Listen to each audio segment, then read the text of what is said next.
ሰላም እንደምን አላችሁ ውድ የያያ ኮንስትራክሽን ቤተሰቦች። እንግዲህ ዛሬ የምናወራው አገራችን ላይ በሰፊው እየተጠቀምን የምንገኘውን ከኤክስቴሪየር ፔንቶች መሃል የሆነውን የጆተን ፕሮዳክት ነው ማለት ነው። እንግዲህ አገራችን ላይ በጣም በሰፊው እየተጠቀምንበት እንገኛለን ይህንን ፕሮዳክት ማለት ነው። ዛሬ እኛም ሳይታችን ላይ ከሰራ ነው አንድ ሳይታችንን ሳምፕል ወስደን እዛ ላይ እንዴት ነው አሰራሩስ ምን ይመስላል የሚሉትን ዲቴል የምናወራ ይሆናል ማለት ነው። እንግዲህ ለዩቲዩባችን አዲስ ከሆናችሁ ሰብስክራይብ ማድረጋችሁን አትርሱ። ኮንስትራክሽን እንደተለመደው አገራችን ላይ በጣም በሰፊው በኮንስትራክሽን ሴክተር ላይ እየተንቀሳቀሰ ይገኛል።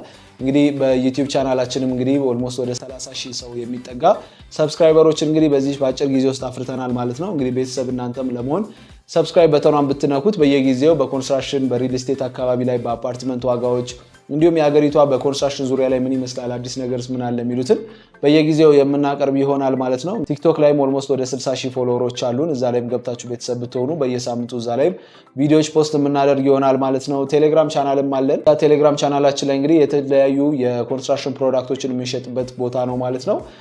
አዳዲስ ለየት ያሉ በኬሚካል ዙሪያ ላይ በኢፖክሲ ወተር ፕሩፊንጎች የምትፈልጉ ከሆነ የተለያዩ እንደነዚህ አይነት ማቴሪያሎች የምትፈልጉ ከሆነ ቴሌግራም ላይ ታገኙታላችሁ ማለት ነው። በተቻላችሁ አቅም እዛ ላይም ገብታችሁ ቼክ ማድረግ ትችላላችሁ።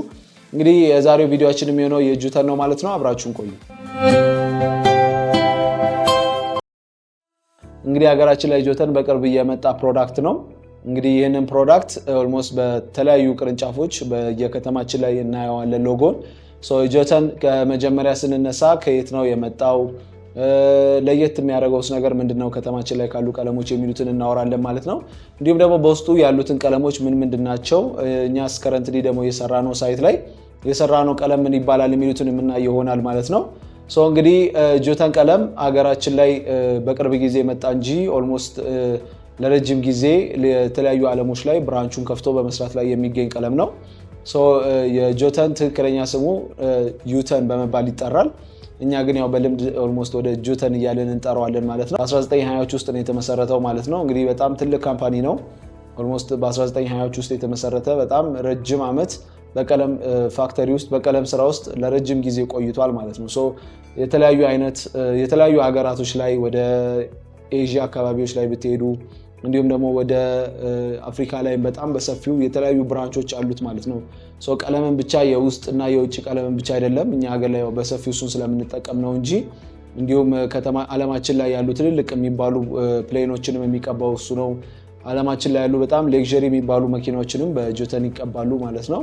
እንዲሁም ደግሞ በጣም በተለያዩ አይነት የብረቶች የተለያዩ የአንቲ ረስቶች እነዚህን ፕሮዳክቶችም አንድ ላይ ያይዘው የሚያመርት ትልቅ ካምፓኒ ነው ማለት ነው። እንግዲህ እኛ ሜንሊ ፎከስ አድርገን የምንሰራው ኤክስቴሪየር ፔንት ላይ ስለሆነ ኤክስቴሪየር ፔንቱ ነው ማለት ነው ዛሬ የምናወራው።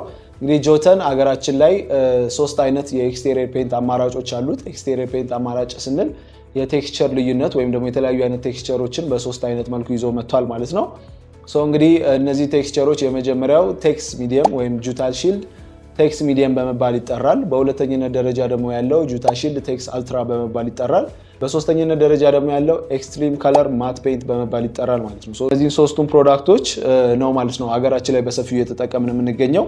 ከኮስት አንጻር በምናይበት ሰዓት ላይ ከለር ኤክስትሪም ማት ፔንት የሚባለው ትንሽ ቺፕ ነው ከነዚህ ከ3ቱ ማለት ነው።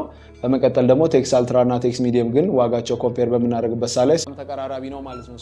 በጣም በሰፊው ልዩነት ያለው ኤክስትሪም ከለር ማት ፔንቱ ነው ማለት ነው።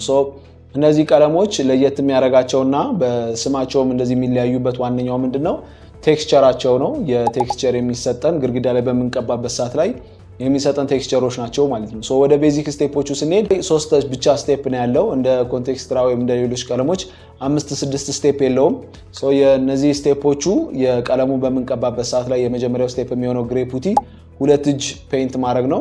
ከዛ በኋላ ደግሞ ፕራይመር መቀባት ነው። የራሱ የጆተን ፕራይመር አለ፣ እሱ መቀባት ነው የሚሆነው። በመቀጠል ደግሞ 3ኛው ስቴፕ የሚሆነው ደግሞ 2 እጅ ኮት የመጨረሻውን ቴክስ አልትራ ከሆነ ቴክስ አልትራ ቴክስ ሚዲየም ከሆነ ቴክስ ሚዲየም እንዲሁም ደግሞ ኤክስትሪም ከለር ማት ፔንቱም ከሆነ 2 ኮት የምንቀባ ይሆናል ማለት ነው። ዛሬ ዲቴል የምናወራው ስለ ቴክስ አልትራ ነው ማለት ነው። አዲሱ ገበያ አካባቢ ላይ G+5 የሆነ ቆንጆ ተደርጎ እየተሰራ በቪዲዮ እንደምታዩት ማለት ነው። በጣም አሪፍ ተደርጎ ቆንጆ የሆነ ሉክ የሰጠን ነው ማለት ነው። ክላይንት ቀለሙን መርጦ እናንተ ያው እንዳልኳችሁ ከዚህ በፊትም ቪዲዮ ሰርቻለሁ። ከለር በምትመርጡበት ሰዓት ላይ በተቻላችሁ አቅም ከ30 እስከ 70% ባለው አድርጋችሁ ታስቡ። እንደምታዩት ዳርክ የሆነው ከለር ኦልሞስት 30% ይዞ ነጣ ያለው ወይም ደግሞ ነጩን ከለር ደግሞ 70% ይዛል ማለት ነው። አሁን ከረንት ላይ ሀገራችን ላይ በብዛት ቀቡ እየተባለን ያለ ነው ግሬና ነጮች ቀለሞች ስለሆኑ በግሬ ውስጥ ደግሞ በጣም ብዙ አይነት የተለያዩ ቫራይቲ ከለሮች ስላሉት ከነዛ ውስጥ ተመራጭ አድርጋችሁ መውሰድ ትችላላችሁ ማለት ነው። ጆተን ቀለሞችን ለየት ያደርጋቸዋል ብለን የምናስባቸውና እንዲሁም ደግሞ ዳታ ሽታቸው ላይ ስፔሲፋይ እንደተደረገ ባይዘዌ ዳታ ሽት ስል ቴሌግራም ላይ ቻናላችን ላይ ያያ ኮንስትራክሽን ብላችሁ ቴሌግራም ላይ ብትገቡ እዛ ዳታ ሽቱንም ማስቀምጥላችሁ ይሆናል። የሁሉንም የሶስቱንም የጆታ ሺልድ የቴክስ አልትራ እንዲሁም የማት ፔይንቱ ማለት ነው እዛ ላይ ይቀመጥላችኋል። በዛ መሰረት እንዴት ነው የምንቀባው የሚለውን ዲቴል የምታዩበት ይሆናል ማለት ነው። ሶ ጆተን ከሌሎች ቀለሞች አንደኛ ለየት የሚያደርገው ክራኮችን ከቨር የማድረግ አቅም አለው። እስከ 2.5 ሚሜ ድረስ ክራክን ከቨር የማድረግ አቅም አለው ማለት ነው። ያ ማለት ምንድነው ማቴሪያሉ በጣም ኢላስቲክ ስለሆነ በደንብ ስትሬች የማድረግ ባህሪ ስላለው ክራክ ቢያረጉ የ2.5 ሚሜ ማለት ኦልሞስት የፀጉር አይነት ክራክ ትንንሽ የክራኮች አፕን ቢያደርጉ አንዳንዶቹ ማቴሪያላቸው ስቶን ቤዝድ ስለሆኑ ወይም ደግሞ ኦልሞስት ከተቀቡ በኋላ ወደ ድንጋይነት ስለሚቀየሩ ክራክ በሚያደርግበት ሰዓት ላይ አብረው ክራክ የማድረግ ነገር ይኖራል።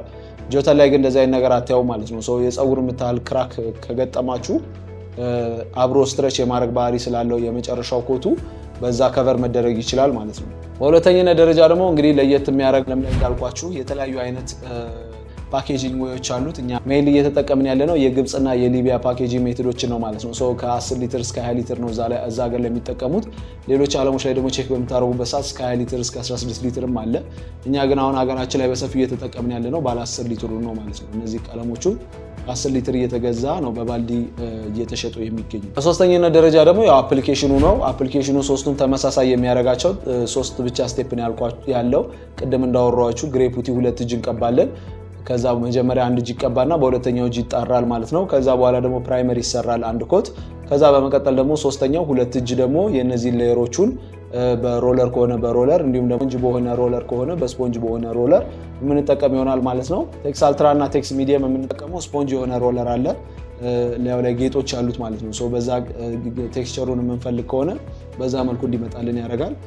ብሩሽ የምንጠቀምበትም ሲቹዌሽን ይኖራል። አንዳንድ ጠርዛ ጠርዝ የሆኑ ቦታዎችን ለመልቀም በብሩሽ ነው የምንጠቀመው ማለት ነው። ከዛ በኋላም ከእንደገና ደግሞ እንደሌላ አማራጭም ደግሞ ብሎ የሚያስቡት የስፕሬይ ማሽኖች ወይም ደግሞ ኮንቴክስትራል ስፕሬይ እንደምናደርገው እንደዚህ አይነት ስፕሬይ ማሽኖችን መጠቀም ትችላላችሁ ይላል። እኛ ሀገር ላይ ግን ከረንትሊ በደንብ እየሰራን ያለ ነው በሮለሩ ስለሆነ በሮለሩ ብትጠቀሙ ሪኮሜንድ አደርጋለሁ። እንግዲህ መበጥበጫው ሜንሊ በውሃ ነው። በቴክስ አልትራን ምንም ሚክስ ለማድረግ 10% ነው ሰጀስት የሚደረገው። ያ ማለት 10% ማለት የኛ አንዱ ባልዲ ወይም ደግሞ ነጭ ቀለም የሚሸጥበት የቴክስ አልትራ አንዱ ባልዲ 10 ሊትር ስለሆነ የዛ 10% 1 ሊትር ውሃ ነው ማለት ነው።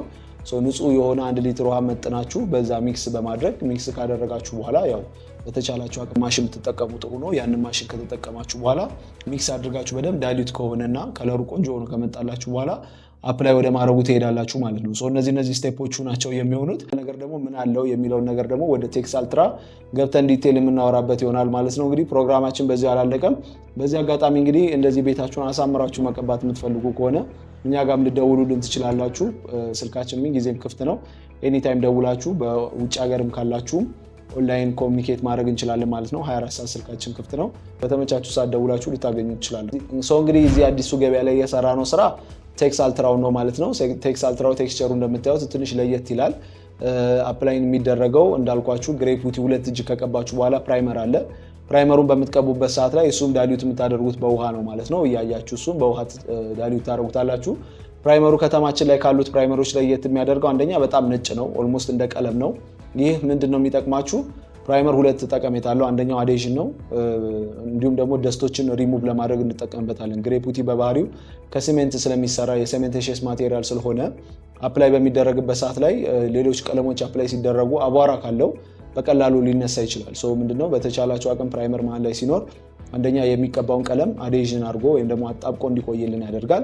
ፕላስ ከእንደገና ደግሞ አሊያ ላይ የተፈጠረ አቧራ ካለ ያንን አቧራ ደግሞ ሙሉ ለሙሉ ሪሙቭ ያደርግልናል ማለት ነው። የጆተን ፕራይመር ለየት የሚያደርገው ከሌሎቹ ፕራይመር አንደኛ ነጭ ስለሆነ ከለሩን በጣም ፍክት ያደርግልናል ማለት ነው። የምንጠቀመው ከላዩ ላይ የምንጠቀምበትን የቴክስ አልትራ ሊሆን ይችላል፣ ቴክስ ሚዲየም እንዲሁም ደግሞ ማቱ ሊሆን ይችላል። እነዚህን ነገሮች በደንብ እነዚህን ቀለሞች በደንብ ፍክት አድርጎ እንዲወጣልን ያደርጋል። እንዲሁም ደግሞ ቴክስ አልትራን ሚክስ ካደረጋችሁ በኋላ እንዳልኳችሁ ሮለሩ ስፖንጅ የሆነ ሮለር ነው። እኛ ሀገር ላይ 3 አይነት ሮለሮች አሉ። የመጀመሪያው ቱርክ ነው።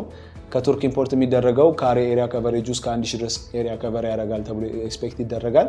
እንዲሁም ደግሞ የኢታሊ አለ። የኢታሊ ዋጋው ከቱርኩ ትንሽ ቀነስ ይላል። ከዛ በመቀጠል በጣም ከሌለ ነው ወደ ቻይናው መሄድ ያለባችሁ ብዬ ነው የማስበው። እነዚህም ብሩሾች ኤሪያ ከቨሬጃቸውን በዛው ልክ እያነሳ ይመጣል ማለት ነው። ሮለሮቹ በምትጠቀሙበት ሰዓት ላይ እነዚህ ነገሮች ኮንሲደር ብታደርጉ ይመከራል። እኔ ሃይሊ ሰጀስት ማድረጋቸው የቱርኩን ብትጠቀሙ ነው። ምክንያቱም ኤሪያ ከቨሬጁን ብዙ ስለሆነ ቴክስቸር የሚሰጣችሁም ላይ በጣም ቫሪ ያደርጋል፣ በጣም ዲፔንድ ስለሚሆን ማለት ነው። እነዚህ አይነት ቦታዎች ላይ በተቻላችሁ አቅም ሲሪየስ አድርጋችሁ ሮለራችሁን የቱርኩን ብታደርጉ ጥሩ ነው። ከሌለ ደግሞ የጣሊያኑን ብትጠቀሙ ይመከራል። በጣም ከሌለ ነው ወደ ቻይናው መሄድ ያለባችሁ ብዬ ነው የማስበው። እንግዲህ ይህንን ይመስላል ማለት ነው። ሮለሩን በዚህ መልኩ ከተጠቀማችሁ በኋላ አፕላይ የምታደርጉት በሁለት ወይ ነው። እንዳልኳችሁ ቱ ኮት ነው አፕላይ የምናደርገው። ብሩሹን ሙያተኛው እንደሚሰራው አፕላይ በሚያደርግበት ሰዓት ላይ አንድ ወደ አፕ ኤንድ ዳውን ያደርጋል። ከዛ በኋላ ደግሞ ሌፍት ቱ ራይት እያደረገ ነው ማለት ነው። ይህንን የሚያደርግበት ዋናው ሪዝም ምንድነው? ልክ ሮለሩን በሚጠቀምበት ሰዓት ላይ ሞር ቴክስቸሩ ስቴብል የሆነና በጣም የሚያምር እንዲሆን ያደርግለታል ማለት ነው። አፕ ኤንድ ዳውን ያደርጋል። ከዛ በኋላ ከነገሩ ሌፍት ቱ ራይት እያደረገ ደግሞ ሮለሩን ይጠቀማል ማለት ነው። ይሄንን አንድ ዙር ከቀባው በኋላ ከ4 ሰዓት ከ5 ሰዓት በኋላ ደግሞ ተመልሶ ሳብ ሲያደርግለት ማለት ነው መልሶ አፕላይ ያደርጋል ማለት ነው።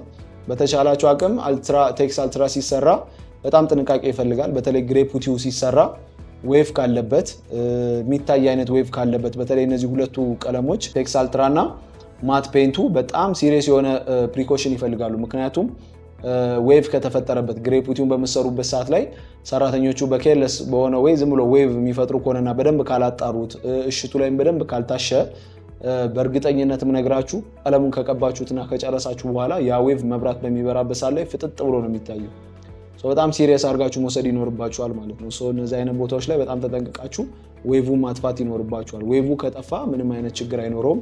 ቴክስ ሚዲየምን ግን በምታዩበት ሰዓት ላይ ዌቭም ኖሮ አልኖረውም ቴክስቸሩ ትንሽ ቆረቀት አይነት ቴክስቸር ስለሆነ በተቻለው አቅም እነዚህ አይነት ዌቮቹን የመሸፈን አይነት ባህሪ ያለው እና እኔ ሃይሊ ሪኮመንድ የማደርገው ከጆተን ቀለም ብዙ ጊዜ እኔም ሰጀስት የማደርገው ቴክስ ሚዲየምን ነው።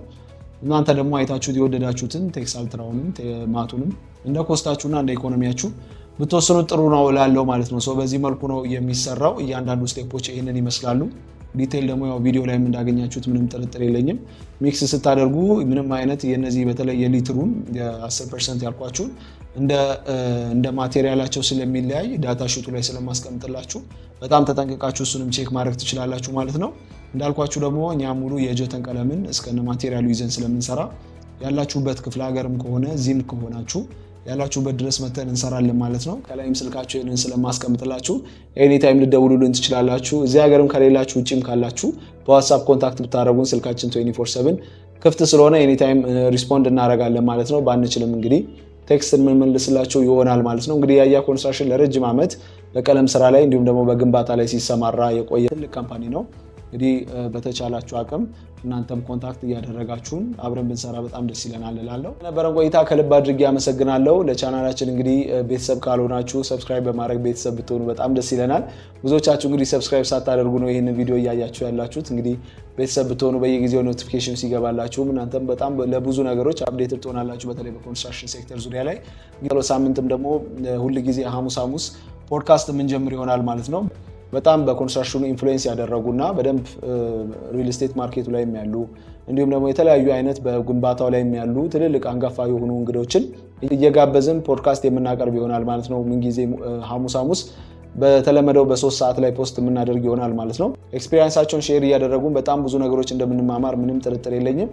ለነበረን ቆይታ ከልብ አድርጌ አመሰግናለሁ። መልካም ጊዜ